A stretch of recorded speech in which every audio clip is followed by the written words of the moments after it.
The storm system for March 9th, 2011 goes all the way from the Gulf Coast way up into Canada.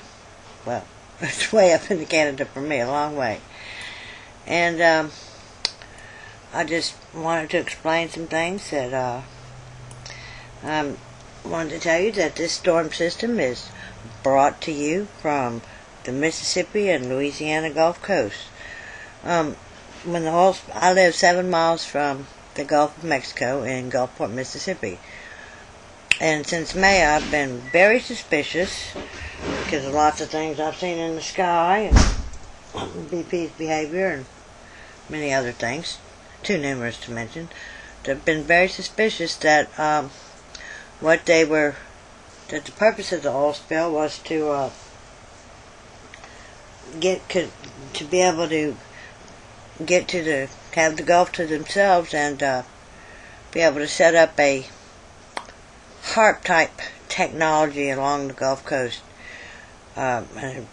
like new and improved HAARP type technology for weather modification or whatever else they use it for. But right now we're talking about the weather modification. All night long I watched them build clouds so fast, and when they do it really fast, it's really uncomfortable. The energy level is really high. The clouds are very low. There's almost constant flashes. There are almost constant flashes in the sky. The dogs go nuts.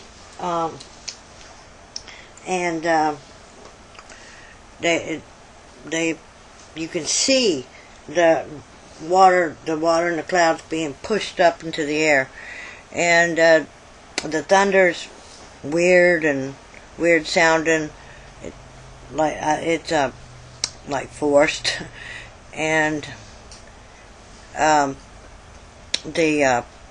rain and the storm is so low and so it shakes the foundations of the house. It's nasty. All night long and half the day. And when I looked at Google Earth, I said, "Whoa, Lord!" They pushed it on up. And I also noticed in May, I've been addicted to Google Earth for over a year because I wanted to try to learn how they were doing this cloud stuff and weather stuff, and look for myself.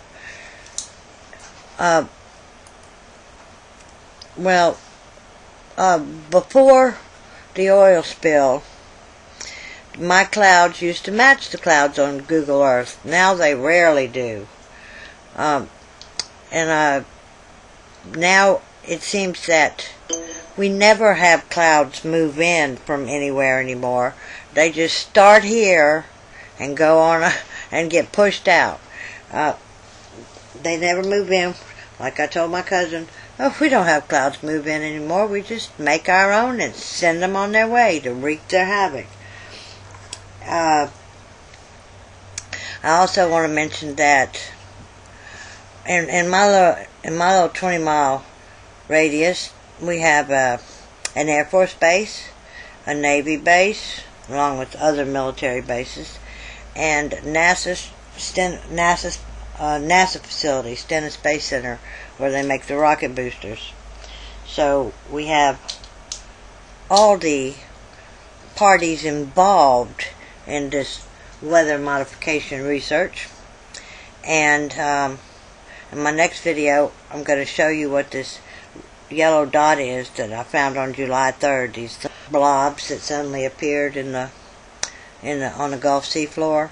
Because after the oil spill, I used to walk every day since when the oil spill started. I was already addicted to Google Earth. I would go to the bottom of the seafloor and walk it, so I say, looking up, trying to see the oil, because you can see it better from the bottom looking up than you can from the top. Well, this video, also I want to say, these clouds start here and get pushed up, and then rain and everything. They didn't move in from anywhere. This is new. I had another one, but I didn't like the way it sounded. And over here,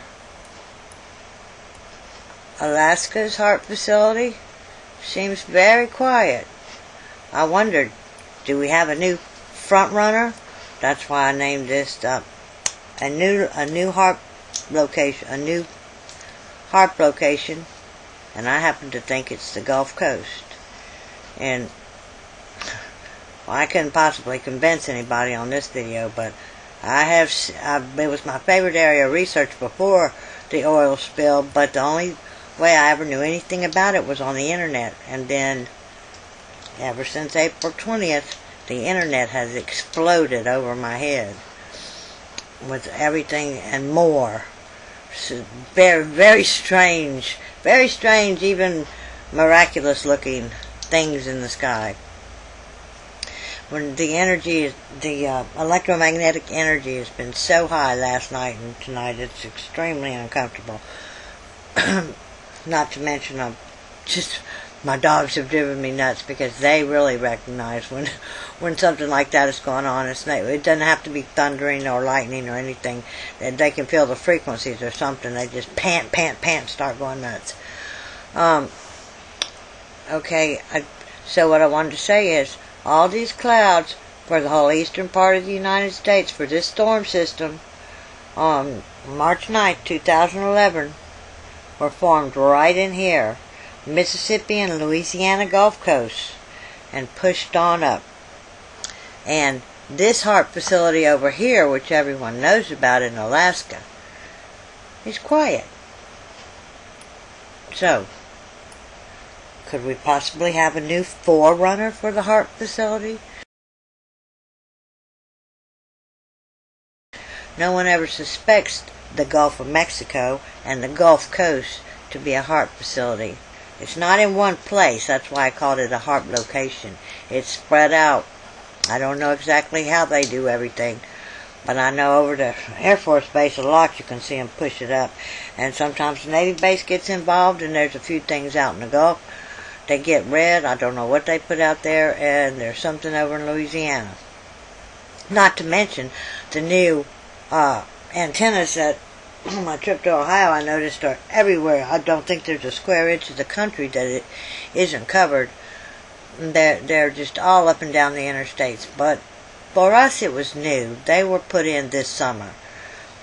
And the antenna systems and those big antennas and new water towers, they have different kinds, but they're all up and down the interstates, and a lot of them are for the ELF, the electromagnetic, the extremely low frequency.